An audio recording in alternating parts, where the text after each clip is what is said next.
Hi, I'm Clifton Warren, and welcome to the Top Producer Podcast, Mastery. Some years ago, I took up fly fishing. I was living in New Zealand at the time, which is the fly fishing capital of the world.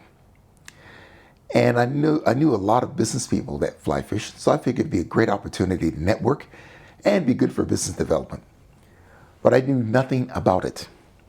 So I joined a fly fishing school. It was a class of about 10 people. The instructors took us out to a park and showed us the basic techniques of fly fishing, how to cast your rod. And by being on grass, you're in a safe environment.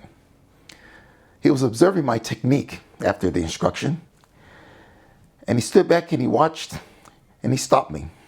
And he said, "Son, the only way you're going to catch a fish is if they die from laughter and float to the surface."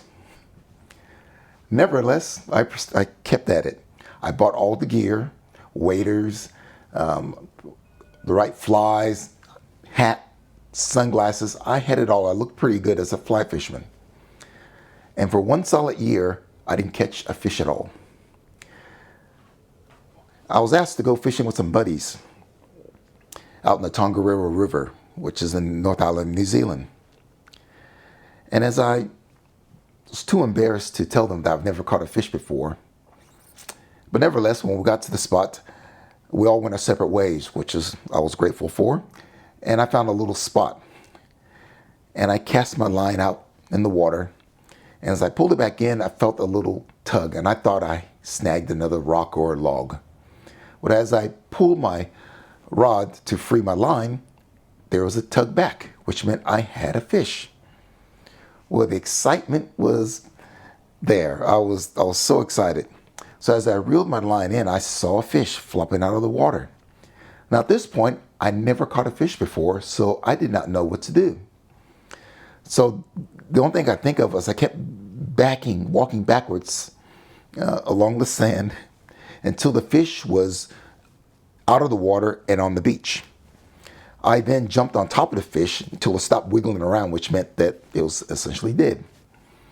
I wrapped it up and took it back to the cabin and put it in the freezer. The next day, I went back to the fly fishing school, to his office. I saw the instructor standing there, John. And I said, "John, I caught a fish." And John took out his calculator and he estimated that that fish probably cost me about $2,000 to catch. Nevertheless, after I caught that first fish, I started catching many more. It all clicked in. You know, similar thing happens to anything we try new, whether it be fly fishing, playing the piano, like my brother does the introduction of each of these podcasts, or in selling. We start off with great excitement of learning something new, but we quickly realize that it's going to take a little bit longer and some hard work. And before you know it, boredom, routine, and impatience can set in. But don't give in. I've learned you got to allow time to take its course. And there's a few phases we need to go through. The first phase, when that boredom routine can set in, is that's when we have to observe and learn everything we can. We're learning the basic rules of how it all works.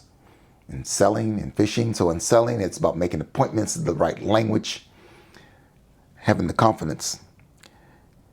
And as we practice, things start to happen. We start to get some results. In the beginning, we're getting knockbacks, we're getting rejections. But before long, you're starting to have some success. People are saying yes to meeting with you. People are saying yes to your proposals. People are saying yes, they'd like to work with you and become, a client of yours.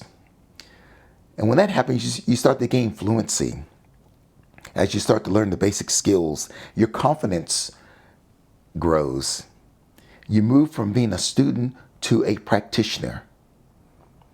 And then at that stage, when you move into mastery stage, you're starting to bring your own style into play. You have your own way of presenting your ideas. You have your own way of developing clients. You have your own way of conducting meetings with clients because you've mastered the skills. And when that happens, selling no longer becomes hard work. It becomes fun. It can become a game. It can become a challenge. And that's when you reach the stage of mastery. So you go through 3 stages: apprenticeship, creative activity where you're actually doing it, and mastery where you bring your own style there. But once you reach that mastery stage, you have a responsibility to then teach others in your business and your colleagues around you so they too can enjoy the process of being a top producer and having a great lifestyle. I'm Clifton Warren. Thanks for listening.